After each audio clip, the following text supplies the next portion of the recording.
देखो हम लोगों को पढ़ना है संख्या पद्धति, नंबर सिस्टम, और इसके अंतर्गत जब चलते हैं तो सबसे पहली बात ये होती है कि संख्या किसको कहते हैं। तो कहते हैं कि जिसकी गिनती की जा सके इसको हम संख्या कहते हैं। अब वो असंकेतिक नंबर व वो असंकेतिक चिन्ह जिसकी गिनती की जा सके उसको हम क्या कहते हैं, संख्या कहते हैं। और इसका अगर एग्जाम्पल देखा जाए तो 0 1 2 3 डॉट डॉट डॉट इन्फिनाइट यानी अनंत तक ये संख्याएं हो गई। अब प्रकार की बात करते हैं तो संख्या निम्न प्रकार की होती है, कोई जरूरी नहीं कितने प्रकार की। जैसे इसमें चर्चा करते हैं पूर्ण संख्या, पूर्णांक संख्या, सम संख्या, विषम संख्या, भाज्य संख्या, अभाज्य संख्या, सभाज्य संख्या, परिमेय संख्या, अपरिमेय संख्या, वास्तविक संख्या, ये संख्याओं के प्रकार हैं। पूर्ण संख्या किसको कहते हैं, तो जब नंबर 0 से लिखना शुरू करें और 1 2 3 4 5 6 डॉट डॉट डॉट अनंत तक चलते हैं तो पूर्ण संख्या कहलाती है। यही 0 को छोड़ दें, जब हम 1 से लिखना शुरू कर देंगे तो 1 2 3 4 डॉट डॉट डॉट अनंत तक जब चलेंगे तो इसको हम क्या कहते हैं, पूर्णांक संख्या। भाई जो उल्टा 8 की तरह ऐसे बन रहा है इसको हम अनंत कहते हैं, अंग्रेजी में इन्फिनाइट। समझने की बात है। इसके बाद आ जाइए, पूर्णांक संख्या दो तरीके की, धन पूर्णांक, ऋण पूर्णांक। धन पूर्णांक में संख्या पॉजिटिव होगी और ऋण पूर्णांक में संख्या निगेटिव होगी।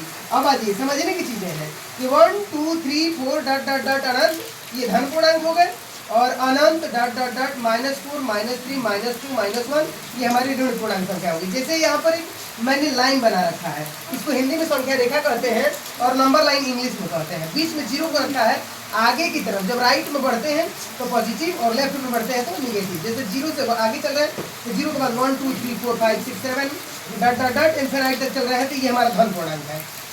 और इस 0 से जब हम लेफ्ट में चल रहे हैं तो -1 -2 -3 -4 -5 -6 डॉट डॉट डॉट इन्फिनाइट ये जो है ऋण पूर्णांक हो गए। देखो तो यहाँ हम लिखे हैं ऋण पूर्णांक को ये दर्शा रहा है और धन पूर्णांक को ये दर्शा रहा है।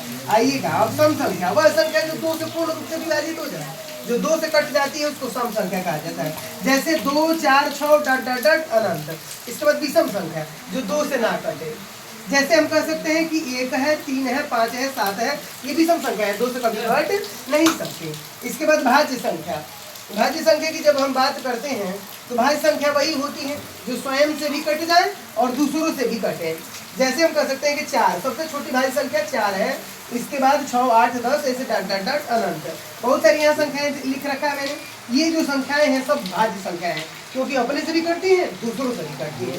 इसके बाद अभाज्य संख्या है, अभाज्य संख्या वही होती है, अभाज्य संख्याएं वही होती हैं जो अपन स्वयं से केवल कटती है यानी दूसरों से कभी नहीं कट सकती। जैसे 2 3 5 7 11 13 17 19 23 29 31 ये सब अभाज्य संख्या है क्योंकि इन संख्याओं को दूसरी कोई संख्या काटा नहीं सकती। और इसके बाद जब हम आगे बढ़ते हैं तो सहभाज्य संख्या की बात होती है। तो सहभाज्य संख्या देखिए, सहभाज्य संख्या वही होती है कि जो भाज्य भाज्य दोनों संख्याएं हो लेकिन इन दोनों का HCF 1 आए। HCF कितना आना चाहिए, 1 हो। यहाँ लिख रखा है कि HCF 2 संख्याओं का जब आता है तो उसको सहभाज्य संख्या कहते हैं। ये हमारा प्राइम नंबर है, ये कंपोजिट है, ये को प्राइम नंबर है। अच्छा इसके बाद यहाँ और डिफाइन दिए ही गए हैं। अब हम बढ़ रहे हैं तो देखिए अभी एक बात होती है कि सर 1 क्या है, तो एक ऐसी संख्या है, 1 न तो न भाज्य है और न ही अभाज्य। ये न भाज्य है और न अभाज्य है, ये याद रखने की चीजें है कि एक पूछ ले कि एक कैसी संख्या है तो न भाज्य है और न ही अभाज्य है। अच्छा इसके बाद परिमेय संख्या, तो परिमेय संख्या वह संख्या होती है जिसे हम P/Q के रूप में लिखें और Q ≠ 0 यानी हर के बराबर 0 कभी ना हो। उदाहरण के तौर पर 2/3 -5/7 1 0.5 आदि ये लिए जा सकते हैं। इनके भी बटे में हम 1 लगा सकते हैं, कभी 0 को बराबर नहीं होंगे। अच्छा अपरिमेय संख्या वह होती है जिसे P/Q के रूप में ना लिखें।